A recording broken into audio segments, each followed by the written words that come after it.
परिमेय संख्या पर दो ऐसे सवाल होते हैं जो सबको कन्फ्यूज करते रहते हैं। जैसे कि अभी मैंने बोला है कि क्यू जीरो नहीं होना चाहिए। अगर क्यू जीरो हो गया तब क्या होगा? तब मैंने वो पहले ही बोला है कि किसी भी अगर संख्या है, जैसे कि 5 अगर जीरो हमने लिख दिया, इसके अंश यानी कि हर की बात करें कि जो हर में क्या है, जीरो है, तो यानी कि ये संख्या इसका मान होगा अनंत। सीधी सी बात है, अगर क्यू जीरो हो गया तो किसी भी संख्या का मान हो जाएगा अनंत।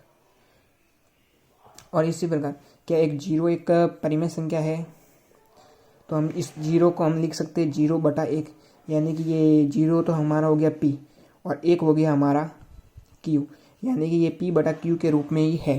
तो ये एक परिमेय संख्या है।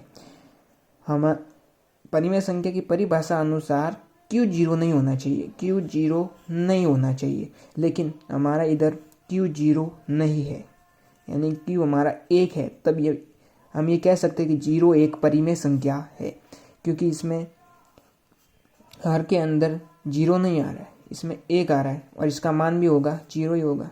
ये तो हमें सबको पता है, तो इसलिए हम कह सकते हैं कि जीरो एक परिमेय संख्या है। इस प्रकार हम एग्जाम्पल की बात करते हैं, जैसे कि 3 को हम लिख सकते हैं 3/1, यानी ये इसका हो गया p/q, तो ये भी एक परिमेय संख्या है।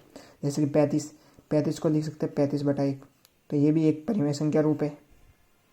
जैसे कि 15 को भी सेम, 50 को भी ऐसे सेम लिख सकते हैं। तो ये तो हमें दिख ही रहा है कि ये p/q रूप है। इसके अलावा इस एग्जाम्पल की बात करेंगे तो ये एग्जाम्पल बहुत खास होता है। जैसे कि इसमें इस संख्या के इस बार का मतलब होता है कि इस संख्या की बार बार आवृत्ति हो रही है। जैसे कि 5.35 ऐसे डैश डैश डैश चलता ही जाएगा, यानी इसमें ये है पॉइंट के बाद दो संख्या बार बार आ रही है। तो ऐसी संख्या परिमेय संख्या नहीं हो सकती, क्योंकि जब तक हमें ये फिक्स वैल्यू पता नहीं चलेगी कि पीछे कितनी संख्या है, तब तक हम इसके पॉइंट को हटाकर नीचे बटे में 100, 0 या कुछ भी हो सकते वो नहीं लगा सकते। जैसा कि इस एग्जाम्पल की बात करें कि पॉइंट के पीछे हमें पता है एक संख्या है, तो इसका p/q रूप कैसे होगा? पॉइंट को हटाएंगे तो एक संख्या पीछे, तो यानी कि नीचे एक 0 लगेगा, तो यानी ये इसका हो गया p/q रूप 35/10, तो ये हो गया p/q रूप। ये भी एक परिमेय संख्या है।